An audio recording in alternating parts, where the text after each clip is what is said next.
Okay, hi guys. I'm here today to talk a little bit about your tin whistle playing. First thing comes to mind when I listen to some of your recordings and some of you playing, I'm getting two things. Okay, one thing in particular I want to talk about is how you breathe to play the instrument. Okay, and the second thing is how you use your tongue to articulate specific notes while you're playing. So back to the first one. Back to your breathing and your playing. One thing that for me that always works and is a good imagery piece, and you can try it on the window in any house or in your school or whatever on the door, is using hot warm air to blow into your whistle. So if you imagine my hand as a window, to steam up this window to write a little message or something like that, you'd blow very warm, okay, just to steam up a little location on the window. And that's the only amount of air that you need to make a sound on your instrument. Okay, so I want you to think about that for a minute. Just slow, warm air. So when you place all your fingers on your D whistle, the lowest note is going to be D.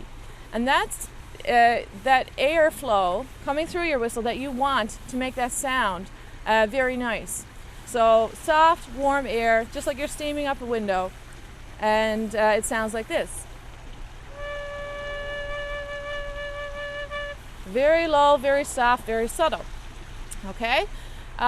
So that's the kind of air that you need to make a sound. So don't be worried about having to take this big gust of air to play the instrument. It's not needed. Okay? Normal breathing air. So you take a breath in while you're walking down the hallway, talking to your friends or whatnot. That's the regular amount of air you need to make a sound on the whistle. That is for a lot of the first notes that you're beginning to play: B, A, G, F sharp, E, and D. When you want to play the higher notes in the higher register, what we require for you to make a really good sound on those notes is to blow faster air.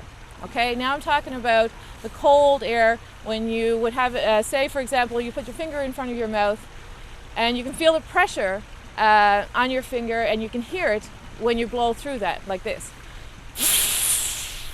Okay, or pretend you have, 100 candles on your cake, and it's about 2 feet in front of you, and you have to blow them all out. So you take in a big gulp of air, and then you blow it out. All right? That's not exactly what you do, but that's a good representation of the faster air that you need to play a higher note.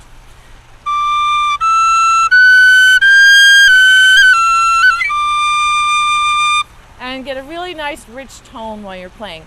So again, just a little recap. While you're playing your notes, soft, warm, fuzzy air to have a good sound on the low notes. And as you creep up playing towards the higher notes on the whistle, then you increase your airspeed to make a good sound on those notes. And it's a good practice for you as well. Okay, that's number one. Number two is when you're playing a piece of music, a passage, a phrase, and you're articulating your notes. There's two things. The first one is tonguing, using your tongue, and the second one is air. So it's a combination of both when you decide to breathe. So you want to plan that ahead of time according to the phrase of your music. So one example I'll show you is using Muscles in the Corner. And that's a common song I'm sure hopefully all of you guys will learn how to play it this year. So Muscles in the Corner starts off on the high D, so obviously I'll use a little bit more air to make that sound come out really nice. And as you're playing your notes, you can start off with one nice big breath, just like you would breathe in, say, a sentence. That's the kind of breath you need to play the first phrase of Muscles in the Corner, like this. And you notice I didn't take a second breath. I have one full breath of air, and I blow it out through the whistle, and all of those notes happen on that one nice steady stream of air. Some of you, I've heard you play, and it sounds a little like this. And I'll show you just a quick demonstration.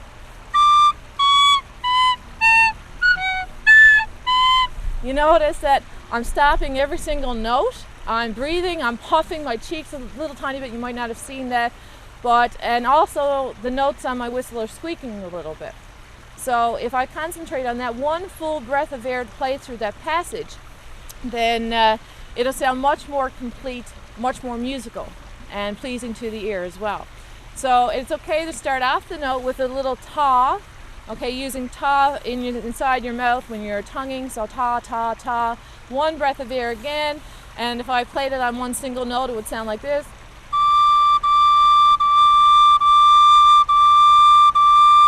So a full breath of air, and the tongue just interrupts that air just a little bit to articulate, the different note, okay?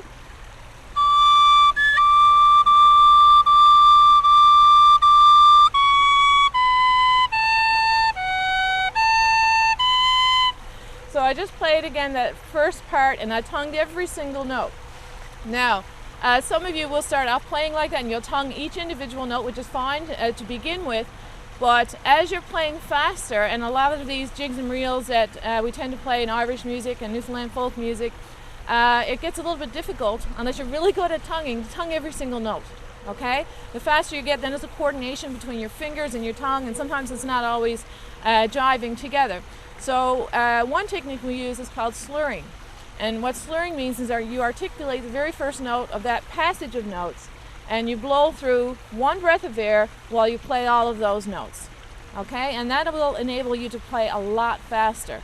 So here's one example. Again, one breath of air, one tongue to start. Okay? And now to begin the next little phrase, I'll tongue the first note, and then I'll slur the rest.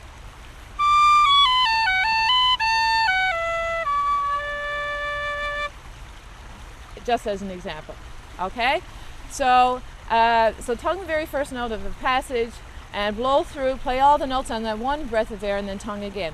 Another indication in music, when you have notes that are the same pitch, so if you have a bunch of D's in a row, you're not going to slur all those D's, because if you slur them, they're just going to sound like this.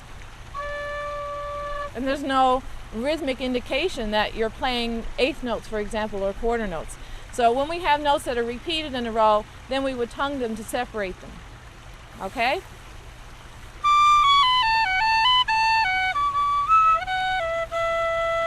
So getting into, you have a double note, then you tongue the double note. Okay? So recap back into the beginning. Warm fuzzy air for the lower notes on your whistle. As you increase in pitch to go higher, you increase your air speed. Okay?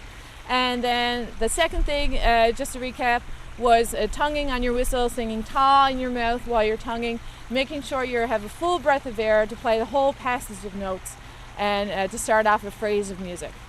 All right, good luck with it, guys. And if you need any help, get in contact with myself or Mr. Mercer, your other music teacher, and we'll be glad to help you. Have a good day.